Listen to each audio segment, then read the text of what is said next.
Welcome, welcome.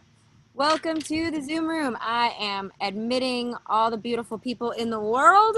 What is up? It's so great to see you guys again. I see Dina. I've got Amy again. Hi, Amy. What's up? Nice to see you. I'm admitting Barry. Yes, I think I saw. Oh my gosh, Joe. Hi, Joe. Great to see you. I have sparkles on for you. For you. Um, who else have I got in my space today? Welcome to Nathan. Oh my gosh, Jason, I saw you and I was excited when I saw you in the waiting room. Yeah, I'm talking to you, Birmingham. Hi. Welcome. What's up, everybody? It's so great to see you. I have missed you in the past 2 weeks. Yeah, we're stoked. We are all here. So, what is going to go down is I'm going to continue to let people in. You all are on mute. Oh my gosh, Tony, you look amazing. Hi, Barry, you look great. So good to see you. Hello, Marilyn. Yeah, so you all are on mute, not because I don't love you, but because it gets bananas, as we know, with the chaos of the mics in Zoom, and the tools we have are what we have. So, yeah, so this is our Ask Me Anything. This is session 9, which means we've been 18 weeks out of the studio, which is a wild times. What we're going to do today is just is hang out and chat and ask questions to our Chief Edge Officer, David Goldberg. Hello from Vancouver. Hi. Hello, Victoria from Vancouver. Great to see you. Bob from Philly. Yeah, so to your right, you will see your chat box. If you're on a computer, if you're on a phone, I think it pops up in a kind of weird way. But what you can do is you can just say hello, where you're from, and we will be using this. This was the means. It's very super cash, you guys. The way we do it is we just, you just hit me up with some questions. I facilitate, send them over to David. You can talk to each other in the chat box, and it's pretty casual and super fun in lieu of the mixers we used to have and the fun IRL stuff that once went on in the before times. All right, Lisa in Brooklyn, and we've got Oklahoma and Boston. What's up, USA? So, yeah, so this is how we do. And then at the end, I will ask for your social media handles so that we can make sure we're all following each other and keep the community going and the conversation, you know, just positive. So it's a positive space for us to catch up and just talk about things in the industry and support each other and help each other out. And with that, for those of you who don't know, I'm happy to introduce you to my friend, the Chief Edge Officer, David. What's up, David? Hello, Siobhan. Yeah, 18 weeks, my goodness. That's insane. Yeah. I know. And actually, I only know that because of how many sessions we've had of Ask Me Anything, because it's every other week. So this is keeping me sane, which is wild. How are you, David? Are you good? Yeah, I'm good. You know, I'm fine being quarantined at home. We still essentially are, but I miss the studio. Boy, I miss the studio. Me too. And David has a vegetable garden, and I was like, so if we ever come back to the studio, can you bring some in? So that was our pre-show conversation today. Hello from New York, VO family. Yes, Brunswick, Canada. I love it. Okay, great. So, Victoria, when will Edge be doing demos again? I can answer that right away and just say whenever we're allowed. New York is doing the best that we can to, you know, be responsible. So as long as we are not essential, which we are not, we will not be, you know, risking anybody's health at this point to open up the studio. No, but Siobhan, but that said, Yeah. if someone has equipment at home, they can record their demo at home. Like any of you can record a demo at home as long as, number one, we approve your sound quality. And then we purchased this nifty software. So if we approve your sound quality from your home recording area, then we can actually engineer for you remotely. So we'll have one of our engineers patch in. So you just hit record, but you don't need to do a thing. We do all of the editing and processing, and we capture the audio. You don't have to upload files. Again, as long as you have good sound quality, you can record from home at this point. So that's a very cool thing. That's true, and we will walk you through it and help you figure out what you need or whether, you know, how broadcast quality your studio is. I am letting people in as I go. I love seeing everybody. We've got lots of Canadians and, you know, Union City, Georgia. I love the state of Georgia. is this Source Connect you are speaking about? Source Connect is not essential for you to record a demo with us. Am I right, David? I'm not sure what you mean by free to record. But no, for the software I was referring to is IPDTL. And that is, I mean, we also have Source Connect at Edge Studio. We have a bunch of different types of software, but IPDTL is really easy to use. We just send you a link. You just click the link and we take over your computer and we set it up. We monitor, we record, we process, we set levels, and we have some other cool software. So if there's a little noise in your background or whatever there can be, there may be, very often we can clean it up. So yeah, you should not hold off recording a demo just because you can't come into our physical location. Okay, so let's get this going. We've already got some questions popping up in the chat. Da, da, da, da, da. So I see. Okay, so for folks, Christy, you're working on your IPDTL setup, and it doesn't link to the interface. I'm still looking forward to recording sound. Okay, talk to us. It seems like you might need some personal troubleshooting that can't really do in this space, but like hit us up so that we can help you out with that. And now I'm going to go straight to Bob. Hello, Bob. He says, I have no formal acting training. So what kind of training should I pursue? Perhaps even before I begin with a VO coach. So I guess, David, we're kind of getting into like, do you need acting stage training without being, in order to be a voice actor? Yeah, so there's a discrepancy about this in the world of voiceover coaching. A lot of coaches, a lot of voice actors say you need to be a good actor, and I don't necessarily believe that that is the case because there are certain genres of the voiceover industry that don't require nearly as much acting as other genres. So some of those areas could be telephony and documentary and so on. Again, these are areas and certain types of e-learning. There are areas where you pretty much you're just reading fact after fact after fact. The same thing with many self-guided museum tours and walking tours. You're not doing that much acting.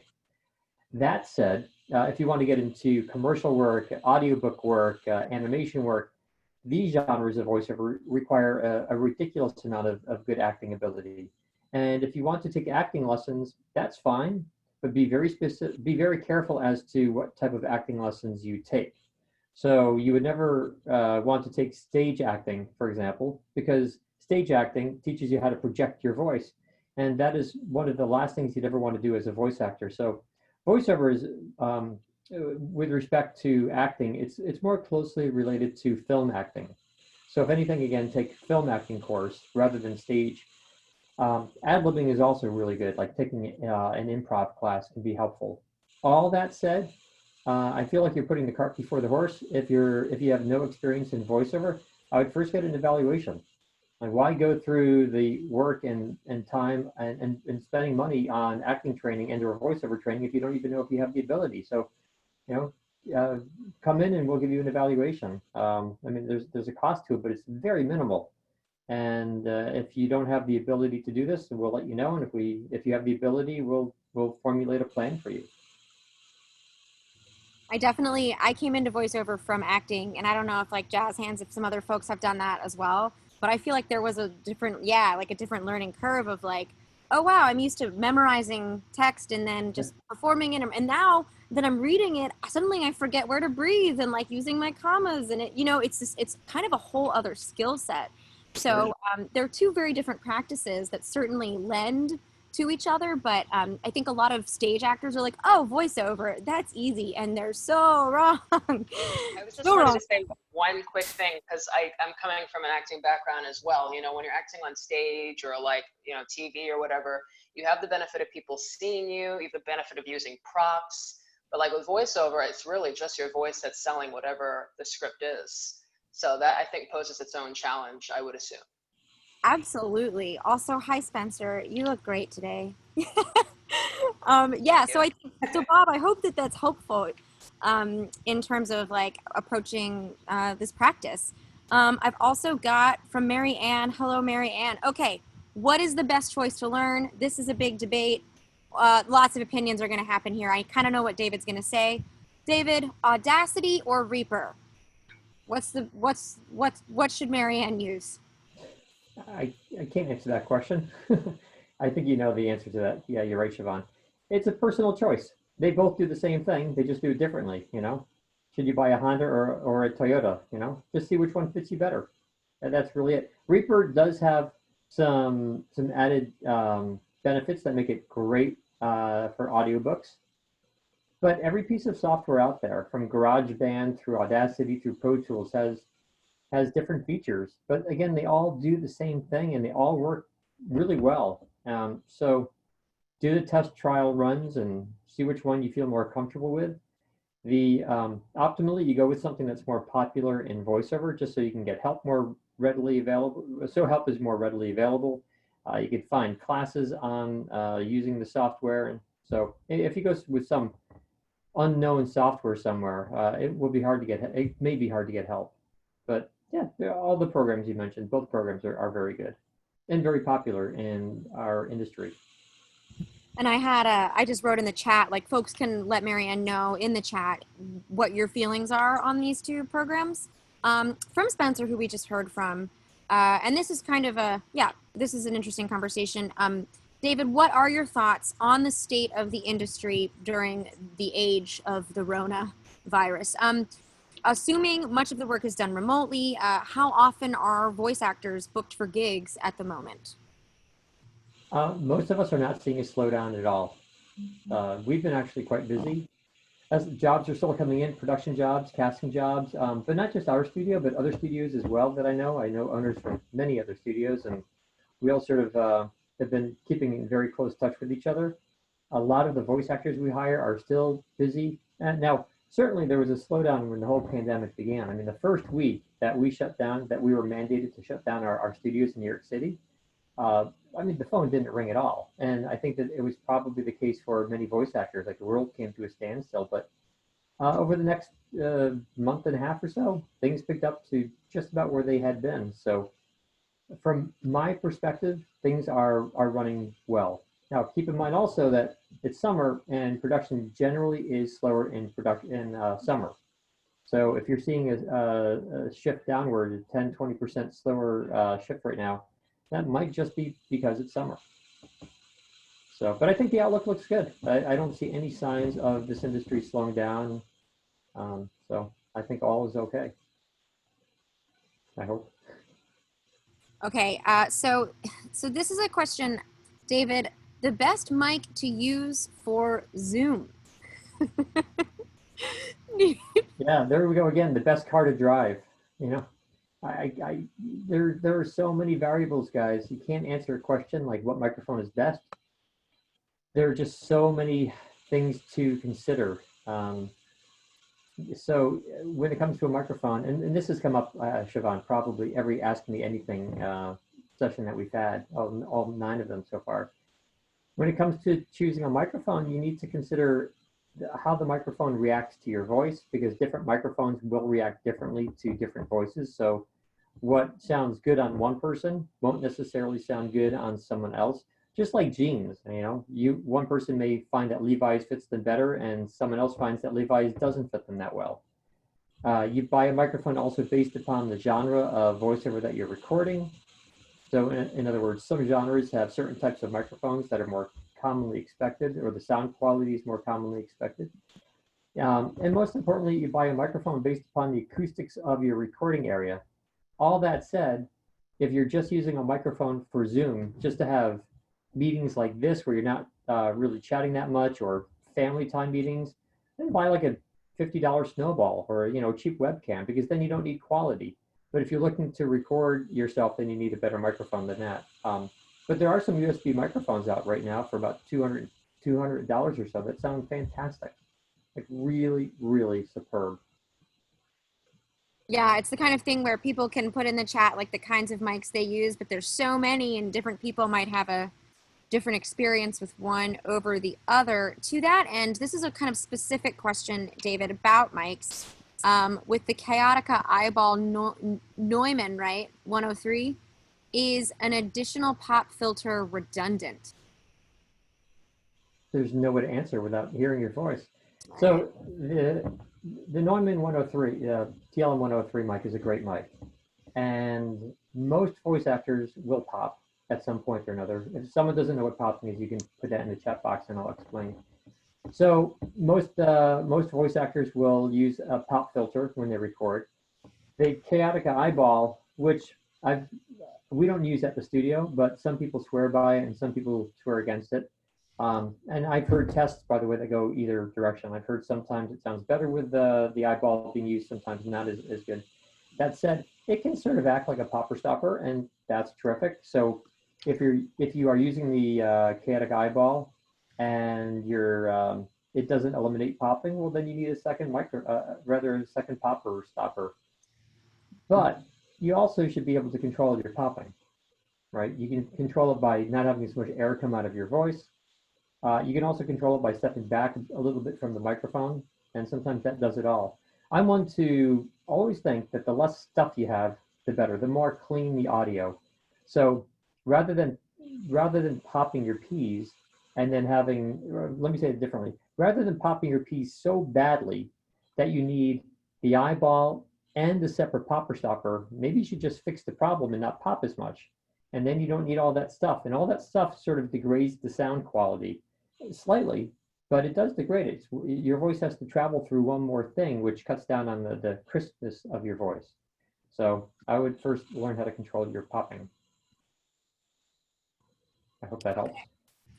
So, moving on to kind of booking work. This is from Larry, and specifically affiliate, promo, radio imaging, the best way to actually land work. So, is it a good idea to call stations on the phone and to ask to speak to the general manager and say, hey, is it okay to send you a link to my demos? Is that a good strategy? Yeah, not quite the way you worded it. So when it comes to marketing, number one, it's super helpful if it's clear as to what it is you specialize in. Let me even fine tune that. Your marketing message should be ultra clear to the recipient of your marketing effort, why it is that you're contacting them. So if you're contacting a radio station or a TV station or an internet audio station, a radio station, in order to get promos, then make it clear to them why you're contacting them and not someone else. So you should have a promo demo or an air check demo, something that when they see it, they say, well, it makes sense why this voice actor is sending me their demo. In other words, if you send them a documentary demo or a narration demo, they're going to say, what do we need a narration voice actor for? It won't make sense to them. It's junk mail to them. So if you sort of brand yourself as a radio voice actor, an air check, you send an air check demo, whatever it is that is appropriate for the station, then rather than just asking if you can send your demos, it just seems like you're lacking confidence if you ask. So send them your demos and say, look, I'm a voice actor. I record the type of work that you record at your station. I've researched your station. You have great things. You do some great work. And I'd love to explore if there's a way that we can work together. That's going to be, you'll stand out from the crowd of 20 other voice actors every day who send a demo and say, you know, hey, here's my demo. Would you like to listen to my demo? We just get, like stations and our studio, we get too many demos like that. So again, make it clear as to why you're contacting someone. Let them know that you enjoy what they do, you've researched them, you've done your homework, you're diligent, and let them know that you want to kind of toss some ideas around and see if there's a partnership to be had. And yeah, I think that's a great way to market. Yeah, it's all about that confidence as opposed to like, is it okay to send you my demo? It's like, I'm excited about what you do and here's why I think we'd be a great team. And likewise, you know, with respect to confidence, at the end of your initial email to the prospective client, don't say, tell me what you think of my demos, or, you know, after you listen, you know, I'd love some feedback. That is showing that you lack confidence, right? That would be like you sending your resume into to apply for an office job somewhere, and on your cover letter you say, you know, may I send you my resume, and if I do, would you tell me what you think of it? Like, I don't think any of you would ever do that. But for some reason, voice actors most of the time ask us what we think of their demos. So again, that just shows a lack of confidence. You should be proud about your demo. You know, hey, this is what I do, and I know what you do, and there may be a match here. Let's talk. Let's pick a time and talk, chat on the phone, chat on Zoom or whatever, and figure out if we should work together. So this is an Edge specific from Victoria. And David, I can take this one if you, as a former student, if you want me to. But any tips on writing my own copy for my demo, since she's going to be recording with Edge? Yeah, you can take it. Talk about it. Yeah. So what we do at Edge is we don't use like copy from the internet, and we don't use copy from uh, our script library, because then you will have the same copy as other people's demos. So we work with our students to write their own copy, and I've recorded 3 demos with Edge as a student, and I had to generate my own copy, and so it was a challenging practice, but actually really great, because you're working with a coach who teaches you about the strengths of your voice. And when I did my narration demo, my coach, Danielle Quisenberry, talked to me about my kind of, turns out I have a youthful sound. And, so I was sort of like, okay, could there be kids documentaries perhaps? So I did this kind of cute, fun segment on vampire bats. And I just sort of did a little bit of vampire bat research that I kind of made spooky and fun. And I thought about, well, since I have this millennial sound, is there an app I could work on? So I found this app called Kill Switch, which is all about it. When you get it, you can delete every sign of your ex on all your social media platforms. And it's all about like, let's get rid of your ex, and it's kind of like stuff that really catered to my voice. But also things that I might get cast for, and that I found to be fun and engaging copy for someone like me, like vampire bats and kill switch. These kinds of things were sort of in my wheelhouse and on my brand. So having a conversation with your coach about what kinds of things you would get cast, you actually would get to do, that your voice suits and that you enjoy. So as you're, with my commercial demo, I found like I would do an ad about La La Loopsy dolls and kind of the magic of creativity and things that sort of really worked within my zone. But I also enjoyed doing the research and putting the copy together just from like the website of these companies and things like that. And as for branding and things, like, oh, I'm using the La La Loopsy doll. It's not like anybody's paying me for my demo. So you don't have to worry about like, oh no, will La La Loopsy be upset about, about this, about me using that name. Anything you want to add to that, David? Yeah, quite a few things. So we have, since Siobhan recorded her demo, we've brought on a professional copywriter. So we can generate the copy for you, and we're happy to do so. And when I work with people producing a demo, I mean, I will write every single word of copy, and everything should be custom tailored, like Siobhan said.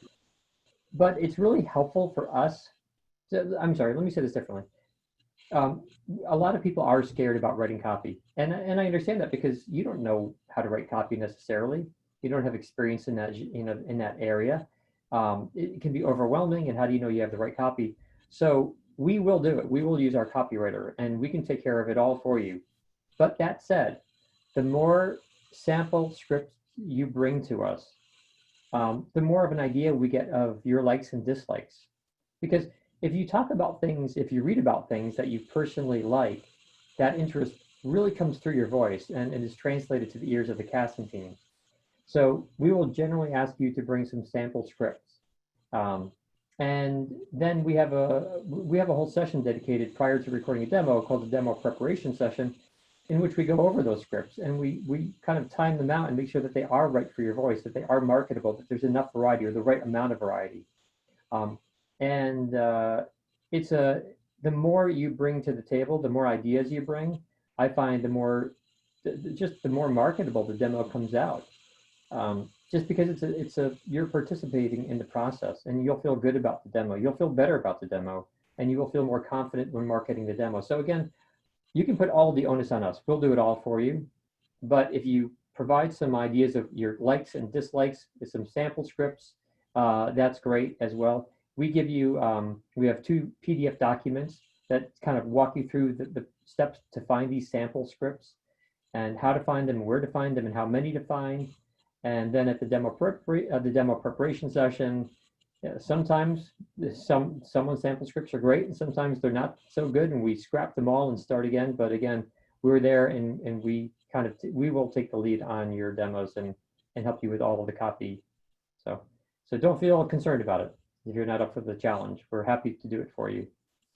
That's true. It's most important for us that you've got a totally original demo that really caters to your talents and the kinds of work we think you'll get booked for.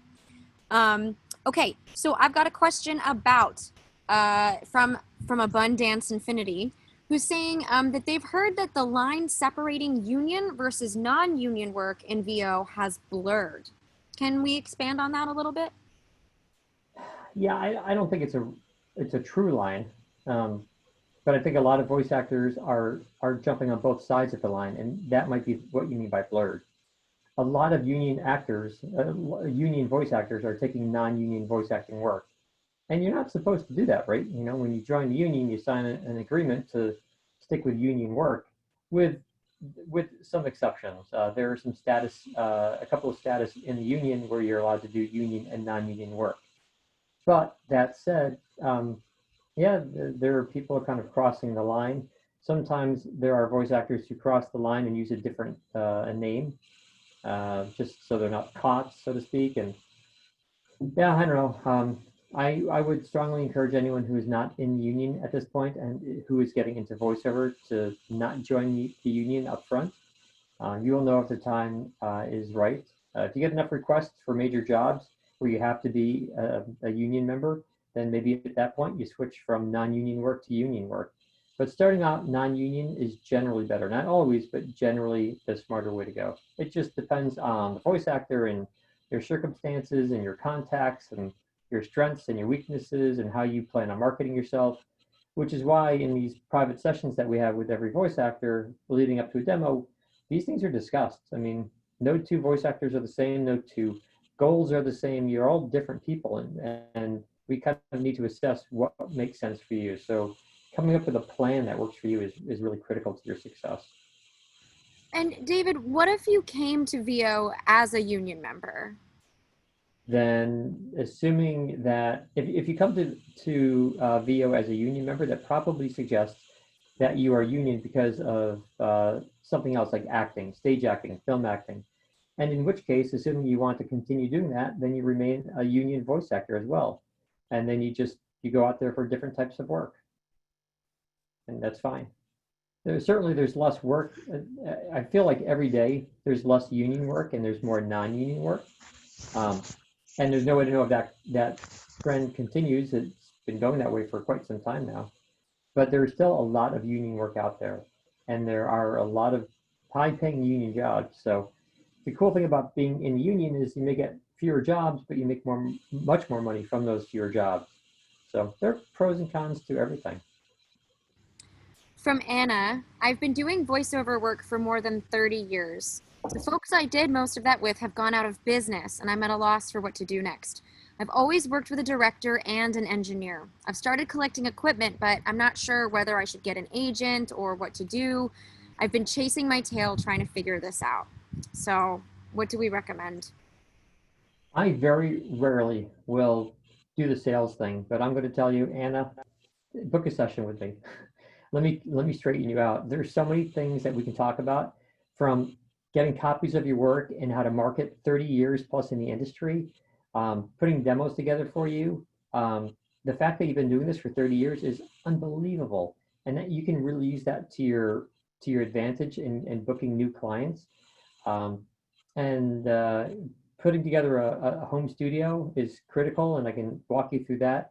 But also, if you've only worked with directors, then you need training on self-direction. And that is going to be the biggest piece of the new puzzle to put together, and that I'm happy to help you with as well. I would strongly encourage you to book a session with me where we can take an hour or so and just talk it through and really come up with a plan of action for you.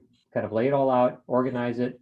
And I know a lot of people on this call have worked with me, and I'm really into organizing everything and like just laying it out, like step 1, do this, step 2, do this, and monitoring you. And that's what I would suggest. Okay. And Anna, I dropped in the chat, and I'll drop it again before we leave here at the end of the session, but we do have $25 off of any coaching session with us at Edge, just as a thank you for being here with us today. And I have the link for that, and the code is AMA, and you can book a session with David with that code as well, or any coach you'd like with us. But David is included in that lineup.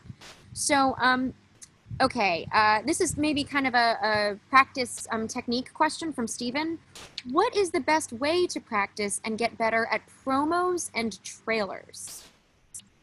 My favorite genre by far. If I was a voice actor, that's what I would be narrating. So, getting better, if you have no experience or even limited experience, then practicing at home is very often a bad idea because you don't know what to listen for. And so you're probably, quite possibly, you're not reading correctly, and therefore you're just reinforcing bad habits. So have some training and make sure your ears are trained to some degree before you self-train at home or you self-practice at home. The other thing is use our feedback form. It's a peer-to-peer review site on our website. It's free and it's terrific. You upload recordings so other voice actors can provide feedback. And more importantly, you provide feedback to them, which gets you listening like a casting team, like a casting director. It forces you to listen. It forces you to learn how to better self-direct. It trains your ears, and therefore then you can do a much better job in your auditions and win more work. It really does a lot of things using the feedback form. So I encourage every voice actor to use it. It's terrific, and it's free, like I said. So that's what I would do. So I guess to recap, get some training before you practice at home. Otherwise, you're doing yourself more harm. And use the feedback form. I am dropping a link to the feedback form in the chat. David, do you ever listen to the feedback form? Yeah, every time I work with students, I 9 out of 10 times I tell them to use the feedback form in between our coaching sessions, and then quite often at the start of the subsequent session, I listen back to the work that they have done on the feedback form. I listen to the recordings just to make sure that they are able to record cleanly, edit cleanly, upload process files, upload files, all of the steps that a client's going to request from them, whether it's a audition or paid job. But also I listen to the reviews they give to other voice actors, and that's to ensure that they're hearing correctly. And most of the time, voice actors will miss something. They will critique someone's recording, and they may miss something that is, to my ear, so blatant, and I'll point it out, and I'll say, well, you didn't comment that the voice actor did this or did that. And then they hear it and they realize, oh my goodness, I have to listen for these things when I self-direct my auditions or my paid jobs. So I'm there to help make sure that they can self-direct. Really, to me, you can't be a good voice actor unless you can hear well. Like, hearing well is more important than speaking well. Right? If you can speak well, but you can't hear well, you can't self-direct, and you're not going to win any job. So hearing comes first, and then the voice training comes second. From Dawn, how does one find a mentor? I'm so new to the industry, I don't know anyone to ask. Have been incredibly blessed to have Danielle as my coach, but need someone for everyday newbie questions. Well, you can save your questions for free and do this AMA, just ask me anything every other week. So that's a free way. You can join, find some voiceover forums and ask questions, but expect that the answers that you receive may be from people who are not really current in the industry or don't have correct information. Expect that answers that come back on a voiceover forum are very one-sided. People tend to speak from their own perspective. So as the conversation was earlier today about the microphones, people will say what works for them, but that doesn't necessarily mean that it will work for you. So the other thing you can do, I mean, you can, here goes the sales thing again, like work with someone like me and maybe once a week, once a month, just have a session with me, do it for a year or something like that. And, I'll keep you on track. I'm very good at, like, when I work with a voice actor, at the end of our hour session, I send you my notes. Like, I take notes for everyone. And the notes are there for me to remember. They stay in our database, but I send you those notes, and usually it's multiple pages of notes, like recapping and where you are and what to do next and who to speak with and how to do it and how often to do it. Like, it's all spelled out. Like, I tailor everything to each voice actor. So I'm happy to work with you if you want. Yeah, because I think the reality is that the mentoring and a coach, those those things get kind of blurred because having a professional voice actor to look after you every day is probably going to be a challenge, especially if you're not paying Yeah. them for that. But you don't need someone every day. I mean, you can put something together in like steps to go for the next month or so and, meet once a month or something. It doesn't have to be, I don't think it should be every day. It's a crazy amount of time. If it's done correctly, this is not a complicated industry. And if it's done correctly, you can be successful. And there are not that many steps involved. So you just need to kind of lay it out so it makes logical sense, put it into some sequence. Sometimes I feel that certain people should be trained first with respect to their voice and their hearing. Sometimes I think that people need to first consider branding. Sometimes I send people away and I say, look, you need to go speak with a speech pathologist and come back in 2 months from now. I mean, everyone is different. So there's a different plan for everyone, but you need a plan. Sometimes it's figuring out the genre that you will be most marketable in. Some people come to me and say, look, I don't care what you say about the genres, and I want to become an audiobook narrator. That is my goal. And I'll say, great. So we won't even consider commercial or corporate work or documentary work. Let's consider audiobooks. But then there are so many different subgenres in audiobooks, fiction, nonfiction, contemporary, classic, sci-fi, mystery, romance, kids books, whatever. Sometimes it's even fine tuning a genre. And sometimes it's better to be a jack of all trades. Everyone is different, and you need to figure it all out so it makes sense, and work with someone who can help you. Myself or anyone that you think is right for that task. To that end, there's another tough question. From Amy, when do you know you're ready to record an audiobook? Even for ACX, for instance. Yeah. I would a couple of things come to mind. So just so everyone else knows, recording an audiobook is a massive undertaking. Now, if it's it's a massive undertaking because of the length of the projects typically, right? And like an average unabridged fiction is about 10 and a half hours long. That's a lot of content. It's a massive undertaking because there's no music and sound effects typically to hide voice errors.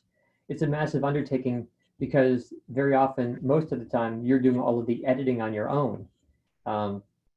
Listeners listen through headphones most of the time, so even little lip smacks and mouth noises seem huge, so they all have to be edited out. I mean, there's a lot of work that goes into an audiobook narration.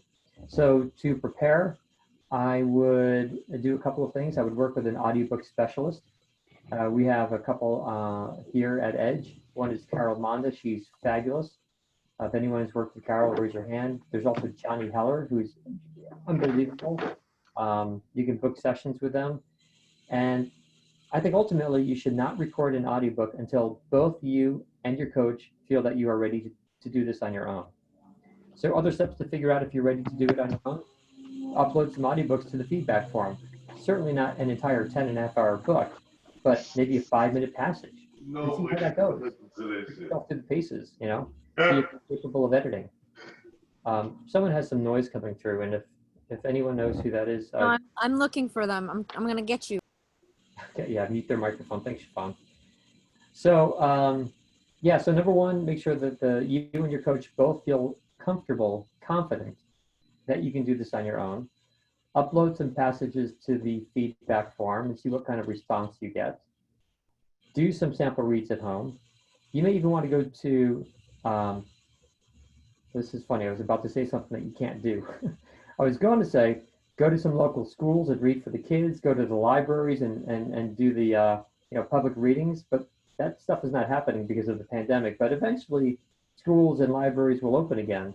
And when they do, go read live. Now, reading live is certainly different than being in front of your microphone. There's all different kinds of pressures because you have people staring at you, but you're still practicing reading, and that's terrific, right? Go to nursing homes when the world opens up again and read for seniors. So get reading practice any way you can. By the way, there are lots of reading for the blind organizations in which you can record from home. So you can do that as well. So those are some ideas that come to mind offhand.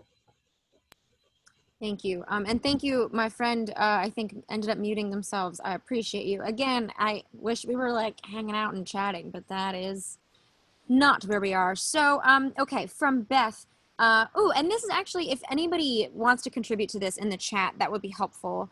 Um, Beth is interested in medical narration and asking if we have favorite narrators in this genre to study in the work, in this practice. Yeah, I don't know if there are medical narrators in this Zoom room today who want to drop in their websites or something so we can listen to you. David, is there someone that comes to mind who you? Oh my goodness, yeah. So at Edge, we have a casting and recording department, and we record a lot of medical narration, a whole lot of it. And there are certainly a number of voice actors, quite a large number of voice actors who specialize in medical voice acting. And it's great. They usually come from a pharmaceutical or medical background of some sort. And it's super helpful when we have a medical script. It's super helpful for us to cast a voice actor who can get through the jargon, the medical jargon, comfortably and confidently. Certainly, we don't know how to pronounce the words, but they will, and that's the key thing. I don't want to call out specific voice actor names because I fear that I'll say one person and forget the next person, and I don't want to diss anyone. But if you go to our website, our production, yeah, go to edgestudio.com, click on the production tab, and there are you'll find a link to our voiceover library, and you can search by medical there, medical voice acting, and so that's what I would suggest to do. Their medical work is recorded for all sorts of training videos, educational videos, sales presentations, compliance videos.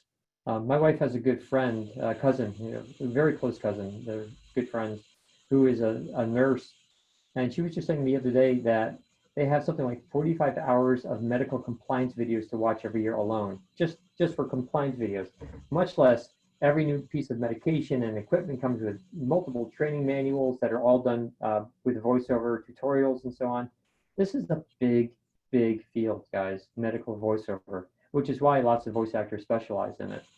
So if you can do it, if you have that medical background, if you can pronounce the medical terminology, and you are in getting into voiceover, that's a logical place for you to be in this world. And even if you don't want to ultimately stay in medical voiceover, even if your goal is to narrate commercials or promos or animation, maybe start in medical voiceover since you have contacts and you know the terminology, get some experience on your belt, and then use that experience to leapfrog into another genre. That's a great path. And these are the kind of things that anytime I work with a new voice actor, we talk about, like, where does it make sense and for you to be ultimately, at the end of your career, and what are the best steps to get there? Awesome. Okay. Okay, this is great. And people are putting great stuff in the chat, which I love. We love to see it. Okay. We do have a kind of sorry if it's loud. It's like just got loud for me outside. A question about cartoons. Well, about kind of beginners, being a beginner. I've always enjoyed cartoons and I would love to get into that voiceover field. However, I have never done proper voice acting and gotten paid for it. Where should I start? An evaluation, just like a question that came up earlier today. Start with an evaluation. I have worked with so many um, new voice actors. I won't even say voice actors. People who are interested in becoming a voice actor, who are interested in animation, video games, cartoons, talking toys, kids productions, and all sorts of things like that. And they just don't have the right voice type, or they don't have the acting ability, and um, and so find out now before you invest time and money into this industry. There's there's just absolutely no reason to have to go forth and put the time and money into something if you don't have to, if it's not going to work out for you. And certainly if I evaluate you or someone else evaluates you, like, I mean, maybe my evaluation is wrong, right? Maybe I'm just not doing a good assessment. I don't think that that's the case. I do the best I can, of course. Um, but if I say to you, sorry, I don't think this is the area for you in voiceover. Maybe another area makes more sense for your voice, or maybe no areas make sense for you. You can always get a second opinion somewhere else. I like to think that I call the shots pretty well. But certainly, yeah, start with an evaluation. And if you have the potential to do this, then we have a couple of voice coaches on staff here who live and breathe the world of cartoons and animation and video games and talking toys. That is their livelihood. That is what they specialize in the voiceover world. And you can work with them. You can even have your evaluation with them, which is terrific. You know, ask anyone in our office. Um, we have a couple, Kara Edwards, Jay Snyder. These voice actors that I just mentioned, Kara and James are Jay. They're so gifted in what it is that they do, and they will tell you honestly if it makes sense for you or not to pursue this genre in voiceover. To that end, on the animation dialogue, Lisa's asking because she's hoping to get her animation demo done soon. Does it make sense in the meantime to put out samples of voices and characters? Yeah, that's the first question. If you don't have training, I would not put out samples. The anytime a casting team is casting, they're going to, well, I should say 99.999% of the time, the casting team is going to listen to multiple voice actors. I can't imagine a casting team coming across the first voice actor and saying they're the perfect ones and not even listening, not even considering an alternative or even a backup, right? So that said, they're going to do some comparison, your samples to someone else's fine-tuned demo, and if it doesn't stand up, if your samples don't stand up, then your first impression is one that's not that good, and you're setting a bad first impression going forward with that particular client. So as exciting as it is and as tempting as it is, I would wait until you're trained and have a proper demo to market. And you think about it, all of the companies out there that sell products, you know, like Coca-Cola, American Airlines, Apple, you never see a partial advertisement, right? All of a sudden, one day there's this the whole new thing is released, the whole new product, and it's released with proper advertising. I mean, sometimes things get leaked to the press, but that's just a leak. Ideally, you want to launch with something that really sounds and looks grand, and that's what I would suggest as well.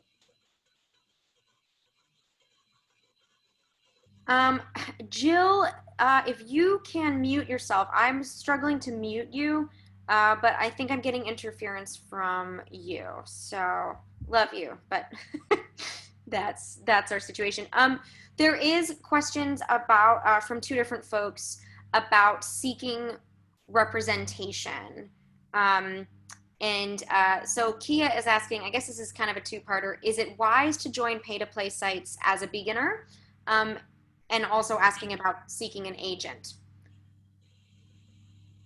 Yeah, so when I talk about pay-to-play sites, I will call them online casting sites. I think it's just a nicer word for it. And yeah, you should absolutely join the online casting sites. And of course, the big ones are voices.com and voice123.com, but there are many others. There's Bodalgo and a whole bunch of them out there, and they're great. As a newcomer, you have a huge advantage that you're sort of in many ways on you're at the same level from the client's perspective as someone who's done voiceover for 30 years, because you have the opportunity, the advantage in fact, to submit auditions for jobs alongside a veteran voice actor. So that's a really nice thing. So there are a lot of pluses to it. They're not, the online casting sites are not that expensive. I don't know the current going rate, but I guess $300 a year. If someone knows, they can drop it in the chat. And you're looking at getting 5, 10, 15, even 20 auditions a day. I mean, it's a great opportunity. So I would do it, but I would only do it if you have proper demos to put up on your profile, and you can audition well. Because like I said earlier today in this call, you set a bad first impression otherwise. So yeah, online casting sites are a great way to market, even if you are new. With respect to finding representation, also a great thing to do, but there I would wait until you have some experience under your belt. Definitely wait. The agents and managers, they're inundated with demos. They typically don't take anyone who doesn't have experience. You need to really have experience. You don't, Yeah, maybe I'd say at least 6 months of experience. I'm not sure if I should put a number on it. It really probably comes down to how many jobs you've done, the type of jobs you've done, and so on. But get some experience and then go for representation. Absolutely. Okay. Sorry about the interference. I'm like hunting for the person and I'm struggling. So thanks everyone for being with us. Nathan is asking, does Edge have a set program or do you recommend training and coaching for each individual situation? How does our program work? So that's a good question. We have a curriculum.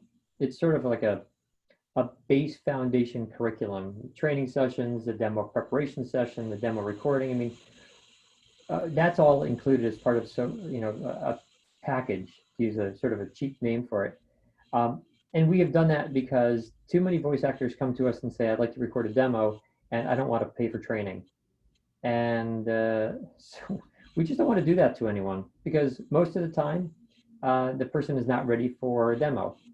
If you want to make a claim as to why you're able to do that, you can make a claim, but we're not going to typically take you up on that offer. We just really only want to put out a demo for someone or help them put together a demo if they really have some training and they're really ready to do this.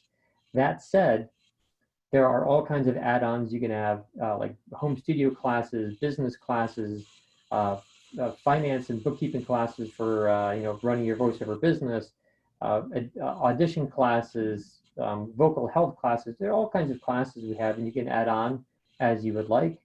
And then every voice actor will work with a different coach. And we have, I think, 24 different coaches here. And the reason we have so many coaches is sometimes we have different coaches just because we have to find a coach that matches your schedule, right? You may want coaching on Monday evenings or something like that. So we have to find a coach who is available Monday evenings. But more importantly, our coaches each have a different background. They have different voiceover experiences. So we do a lot of matchmaking in the office. When you come to Edge, we kind of understand who you are and where you're trying to get to. You may take the evaluation. We strongly encourage you to take an evaluation. And if there's something there to work with, then we can say, great, based upon what your evaluator said, whether that's me or someone else, then based upon that and the genres that you show interest in and your schedule, it makes sense for you to work with one of these 2 or 3 coaches, and then you can go read about those coaches. And so then we put together a custom program for you at that point. Okay, I don't know. Thank you, Nathan. Okay, I'm gonna mute this buddy here. Sorry guys, I am just struggling with so with your audio, please keep yourselves muted and thank you and we love you. My friend up here, Bruce, my friend Bruce is asking about any good hacks you can share with us, David. So for example, he only just learned about sipping apple cider vinegar to reduce mouth clicks. So what's one of your favorite hacks, David? Does it have to be a hack about performing, or could it be even like an editing hack or something like that? Let's wait and see what he writes back in the chat box. So again, editing hack would be fine. Any hack, did you say? I'm looking for where you are. Yes, any hack is fine. Any hack? Okay, I think my favorite hack of all times is a dog clicker. Anyone who knows the dog clicker, raise your hand. Yeah, about a quarter of you. Yeah. So if you think of a dog clicker, right, it's this tiny little box you hold in your hand and you squeeze it and it makes a big loud click sound. When you're recording a voiceover program, and by the way, now I'm going to explain what the dog clicker does. It's a way to speed up your editing. And in fact, using a dog clicker can speed up your editing probably by 50%. So here's how it works. When you are recording a program, if you make an error, let's say 3 minutes into the script, you click the dog clicker and that loud noise gets on the microphone. And it's such a loud noise that it peaks, your WAV file peaks.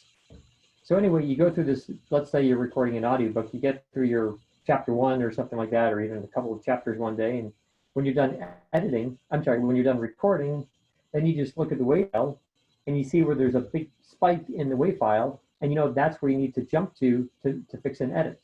or to fix some type of error or a stumble, whatever you may have done. So instead of having to listen back to the entire file to figure out where your mistake was, you just look for this spike in the WAV file. I say, like I said, it probably speeds up your editing by at least 50%. So that's a cool hack. Green apples, yeah, they can get rid of mouth noise for some people, not for everyone. The vinegar, same thing. In terms of getting rid of mouth noise, just to build upon what you initially asked, I would encourage everyone to do some homework and practice right now what gets rid of you, what cleans your mouth the most, right? So if you have mouth clicks, some people swear by green apples, some people swear by eating a piece of bread before you record. There's is it sonotine or something like that? There's like a spray mouthwash. You can get it like a CVS or Dwayne Reed. If anyone knows the name, you can type it in the chat box. There's a product called Liquid Spit, which sounds nasty, but it gets rid of a lot of mouth clicks. It's made for people with dentures. You should experiment with what works for you, because it's come up a couple of times. What works for one person doesn't necessarily work for the next person. So yeah, if you know that green apple vinegar or cider works for you, that's great. Everyone else should try it. And if it doesn't work for you, then eat a piece of bread. If that doesn't work, try Liquid Spit or something else. Only try those though if you have a mouth issue. If your mouth doesn't make mouth clicks, then there's no reason to even worry about it. Okay, I want to try to use our last 3 minutes. If I didn't get to you again, it's not that I don't love you, and we will be back again. And make sure to hit me up. Or if you didn't get your question answered, and you're like, Siobhan, you never answer my questions, DM me or hit me up either on Twitter or in the chat in our next session to be sure that I get to you, because I'm trying. Kelly's asking. Just to clarify, in terms of Edge's demo situation, you're saying that we don't have to come down to New York to record demos. I live in both Boston and Maine, and I have a home studio in both places, but the main studio is quieter. David? Yeah, so that's correct. You don't need to come to any of our locations to record a demo. You can record at your own studio, either Boston or Maine, as long as we approve the quality. Now, you mentioned that Maine is quieter, and I assume you mean in terms of noise pollution, like fewer cars outside, fewer trucks. But I would be more concerned with the acoustics of the studio, and whichever studio location has better acoustics would be more interesting to me to learn about.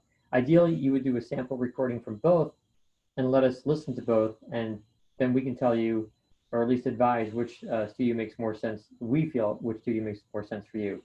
Because if your Boston studio is acoustically better in terms of sound absorption, but there maybe more truck noise comes through, well, maybe you can record in between the time that trucks are passing by, or if you live by Logan Airport, and so, if planes flying by, you stop recording for 30 seconds or something like that. So, and for everyone, just so it makes sense, when you talk about a recording studio, you do need to be mindful of sound absorption and also sound proofing, two very different audio qualities that you need to be concerned with, and make sure that they sound good on your demo and your auditions and jobs. So again, yeah, that's what I would do. Record a sample from both, send us both.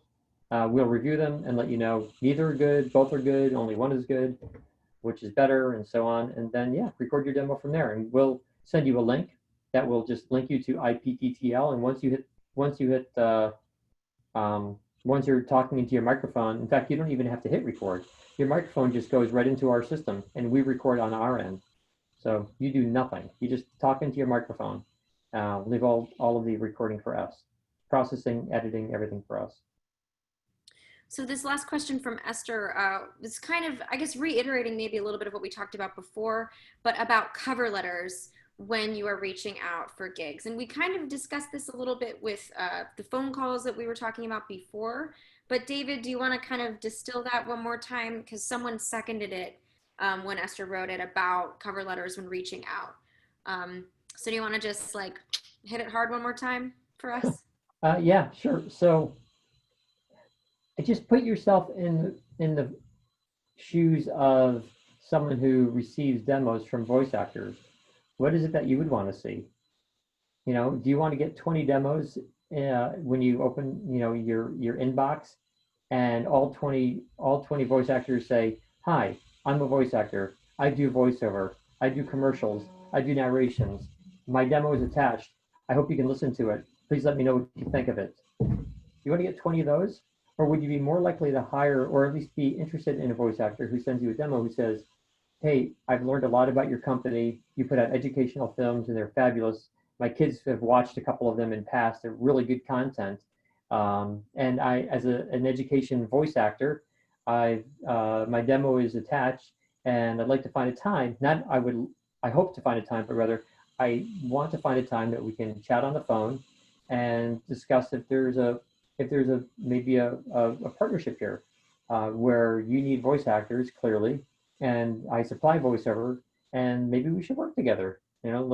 Here are 3 times that I'm available next week. Let me know which one is best for you, and then you take it from there. You're making it easy for the client to understand why you're contacting them. You're complimenting them, which they like. You're standing out from the crowd. You're showing the client that you specialize in what it is that they need. You're making it easy for them to, you're branding yourself, and you're making it easy for them to know when to call upon you. You're doing everything, I think, right. So that is my suggestion for a cover letter, and make it super short, by the way. And can you add an addendum? Because I think maybe I misinterpreted it. But is there a specific way that a cover letter should go about when submitting for an audition that's different from, reaching out to a particular client cold? Well, typically with auditions, you don't have a cover letter or cover email. I mean, usually auditions are just the audition, just the recorded file. If there's any personal information included, usually it's by slate. For example, first name, last name at the beginning or the end of the recording. But that's about it. Okay. So there's not a typical cover letter as you might have if you're applying for an office desk job somewhere. Okay. And Dina's saying that Bodalgo does. If anybody has experience with that within Bodalgo that they want to drop some knowledge to, I haven't auditioned with Bodalgo myself, so I don't know. I'm usually just like, thanks for the opportunity. I don't know. And then I said, Bodalgo is great. It's more of an international online casting site. The owner, Arvin, is terrific. He's dedicated to voice actors. It does a great job and personally follows up with anyone who contacts him. And I'm not sure if I understand it, but are you saying that if you audition through Bodalgo, you have to include a cover letter with every audition? I've never heard that. It may be the case, but I've just never heard of that happening. you write something with your quote is what Dina's saying. And yeah, you may write something with your quote, but that's not, I don't see that as a cover letter, so I misunderstood. I apologize. Yeah, there are a couple of sites out there where you actually write a little tiny blurb as to, what I do, what I can bring to you, how I can help you, and so on. But I think of a cover letter as like something that accompanies a resume, so that was my bad. Okay. All right. My people of the world, we are wrapping up. So if you will do me the wonderful favor, if you are so inclined, of dropping your social media handles into the chat. So for instance, on Twitter, you can find us at Edge Studio VO, or no, just actually Edge Studio. And then on, what are we on? Instagram, that's where we are at Edge Studio VO. So if you want me to friend request you, I'm the person behind the smoke and mirrors of our social media handles. So if you drop these in, I will make sure that we are following you, and I will post you all tomorrow so that you can easily follow each other, because part of the whole point is that it's just good to have your feed full of fun voice actors and supporting each other and doing fun things. So yes, drop it in the chat. We love to see it. I will make sure you all are in touch tomorrow. I will post that. Fun times with us. We do have David Goldberg's advanced audition class that is happening on the 29th, right, David, of July? Maybe. Yes. I know it's at the end of the month, but I just don't know the date. The link is there in the chat. It's $50 if you haven't taken his advanced audition. It's a blast, and It's awesome, and I've been a part of it and witnessed it a number of times, and we miss doing it in person, but it's really fun to do via webinar as well. And David's been doing it via webinar for years and years. We all also have, again, I've said this before, our $25 off any coaching session at all, including with David. Someone was asking, how do I follow up with David? Here you go. Use that AMA code and click that link and get $25 off a coaching session with David to follow up on any of the things we talked about today. I will be posting this session that I'm recording on YouTube this weekend. So look on our social medias for that, or hit me up for that on Twitter or Instagram or Facebook. I am there. Thank you. Thank you. I'm so happy to see you all. If you want to save this chat, if there was any good information for you on it, there's a little kind of ellipses at the bottom right underneath of the chat. And if you click that, you can have this magical button that says save chat. And then you'll have all the information from our various voice actors, our various links and social media handles that will be saved to your computer. Otherwise, I will be posting our social media handles as well as the recording to this on YouTube, but the chat does not show up on the recording. So if you want it, now's your time to get it. Next session, we will be doing this once again on the 30th of July with a special guest, Dan Friedman. So this is going to be a tech heavy session, but he also is a professional working voice actor. So Dan and David will be with us together. It'll be a lot of fun. If anyone was here for the Johnny Heller session, it was a hoot and a holler. And Dan is in Asheville, North Carolina, and we are big fans of him. And it's going to be a great time, and with a new voice. And we do love to switch it up for you and with you. Thank you all for being here. It's been a true pleasure. I'm sorry I didn't get to everyone, but come back to me. And please come back. And I look forward to being able to take care of you next time. So with all of that, thank you, Joe. It's such a pleasure to see you, as always. David, thanks for being with us today. Yeah, Siobhan, thanks for doing an awesome job and facilitating so well. Thank you all for joining us and taking an hour out of your day. It's awesome. Love it. And thanks for having your camera on. Dawn, it's great to see you. Dean, it's great to see you. It's just so lovely. Erin, you look amazing. Amy, you're a pleasure. Nathan, great to have you. You guys are all just wonderful people. So I really, thanks for helping me feel like I have a social life in, in 2020. Okay, so we'll see you next time at 1 o'clock on the 30th with Dan Friedman. Yes, LOL, same.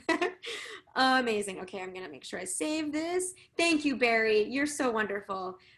Peace and love to you all, and we'll see you next time. Mwah. Bye, everyone. Bye, everyone.